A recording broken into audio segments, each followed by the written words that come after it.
Hi everyone, welcome back to my channel. I hope all of you are doing good. Now, this is going to be a video on the Nokia X30 5G. Now, for those of you who are new, please do consider subscribing as it will help me to make more videos like this. And if you want a good reason why you should subscribe to the channel is because these are not sponsored contents. It is from one end user to the other end users out there.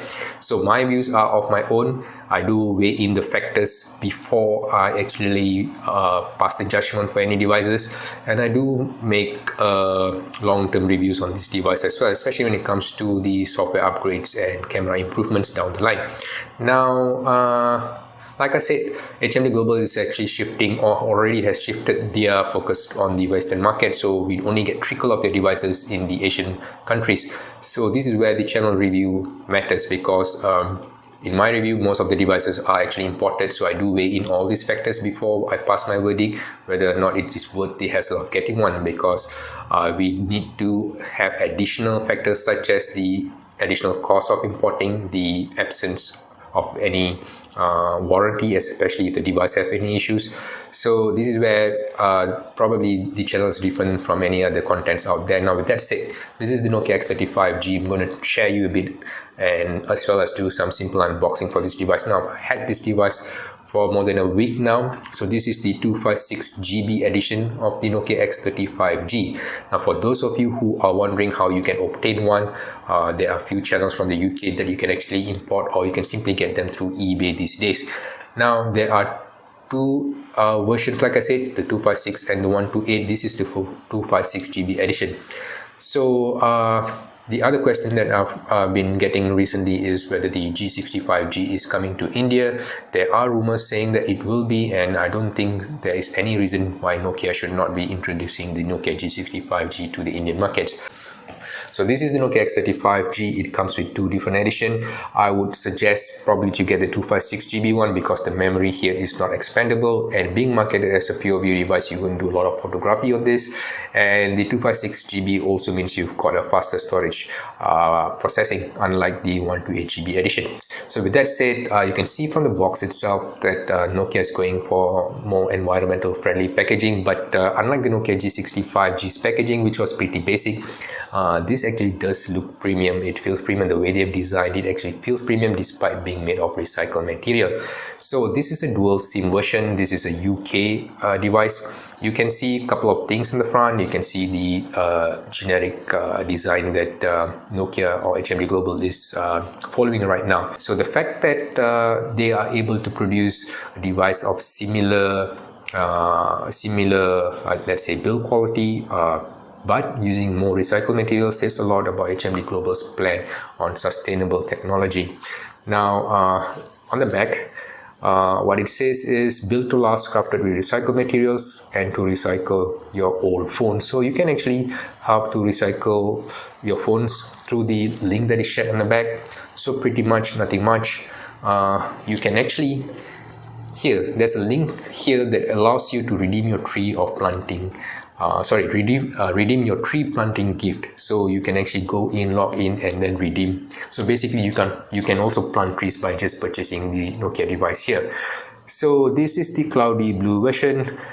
There's also the white one. I think the blue one looks really fantastic. White there's also as well. So this is how the inner part of the box looks like.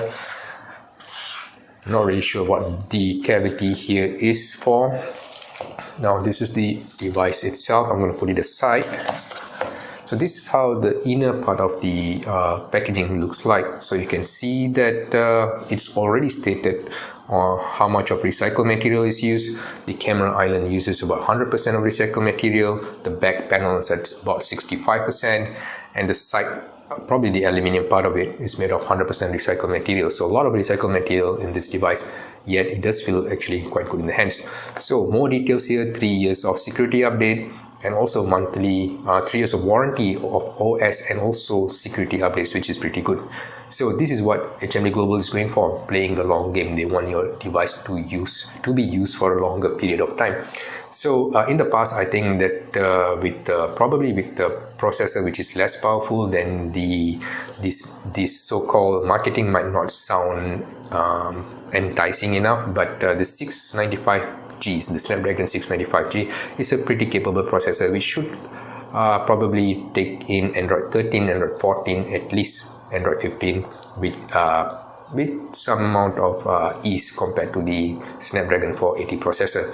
So just going to remove this, and inside this you've got many booklets, which I think defeats the purpose of making it more environmental friendly. I'm going to just go through all this and show you how many we have. So this is 1, 2, 3, 4, 5, 6, 7 different booklets. So if I were to pitch an idea to HMD Global, probably just give a single online link where people could just click into and read whatever they need to, instead of printing this much of paper. So you've got a SIM ejector tool here. You can see that there are no adapter here, but inside this compartment you do get the USB-C charging cable, which is located neatly here. So that is all that you get from this. I actually really love the way they've designed it. The design is simple, the design is clean. It looks similar to the Nokia G60's design, but you can see that it's not as simple as it is, because you can see that there are more compartments be designed separately, and then you've got this two-tone color, which actually makes it feel more premium. So I'm just going to put this aside and look at the device itself.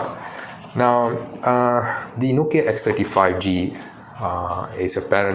is actually the third Pureview device under HMD Global. So having this Pureview branding means there's a lot of expectation when it comes to the camera performance. So this is the Nokia X30 5G. This is the cloudy blue color. It does remind me of the Nokia Lumia 830 and the Lumia 930. It does look similar to that, except for the rounded edges here and the lack of the Fabula design. But other than that, you can see how beautiful and how clean and simple it looks like. Now you can see from the size of the camera module here that it is housing a pretty large sensor. So only 2 camera sensors over the back.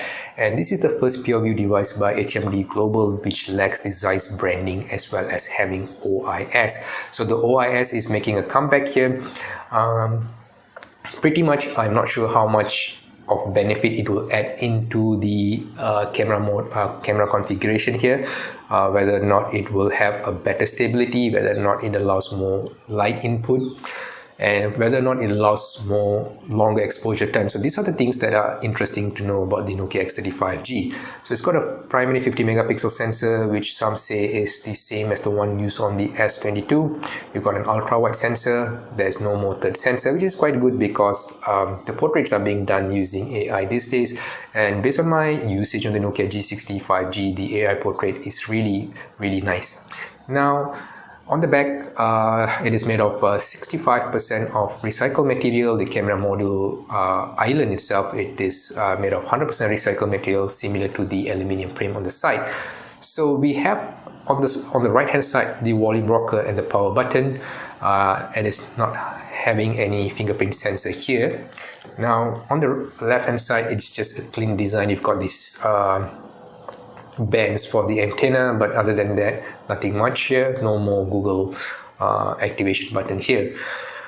On the bottom, you've got the SIM card slot, you've got the USB port and a loudspeaker. Now I do believe this is one additional mic here, along with 2 more mics on the front. Now this is an OLED device. As you can see, it is already having this always on display, which is something not available on the Nokia G60 5G. So I'm going to boot up this device and you can see this. So the under display fingerprint scanner is making a comeback after the Nokia 9 Pureview. So with the Nokia 9 Pureview, we know the amount of hassle. I've practically disabled it because using it only makes the device break more, because you have to put more pressure in, you need to press it harder, it doesn't register, and then you end up having a squeaky display. And I've been using the facial recognition instead, which works reliably on the Nokia 9 Pureview. But my experiences on the Nokia X30 5G is rather more straightforward. It is simply fast, responsive and easy to register. So showing you here, as easy as that. You don't need additional pressure, you don't need additional effort. It's just that the area that is available for the fingerprint scanner to be pressed is actually just limited to this area here, but it does indicate where to press. You just need to press that area and you are good to go. Of course, you do have a facial unlock as well as a good option. Now, I've told a bit about the camera module 50 and the 13 megapixel. A lot of software trickeries involved in the Nokia X30 5G's camera module. On the front, you've got a 16 megapixel front-facing camera. Now, the front display, like I said, because the footprint is slightly smaller than Nokia G60 5G, you got a slightly sharper display, and this display is protected by Gorilla Glass Victus. It also has an IP67 rating in terms of dust and water protection. Now, if you were to see the specification in GSM Arena, then they would have noted that this has an infrared blaster, which I can't seem to locate anywhere. So if anybody knows where it is located, do hit me up in the comment section below. Other than that, this is how the Nokia G60 5G is. So I will be making a separate video to compare the Nokia G60 5G and the Nokia X30 5G in terms of their hardware, because for the first time the HMD Global actually has produced two different devices, two different price category devices, but both devices are actually good. They do have their own plus points which might entice different sets of users. So I will be making a separate comparison video for that. But this is the initial unboxing of the Nokia X30 5G. This is how the cloudy blue looks like, and like I said earlier, go for the 256GB edition. This is a Pureview device, and there is no reason why not to get a higher memory configuration for this. If you have any questions, any specific things that you want to know about the Nokia X30 5G, do hit me up in the comment section, or you can find me in my Twitter link, which I am more active these days. So with that said, do take care. See you in the next one.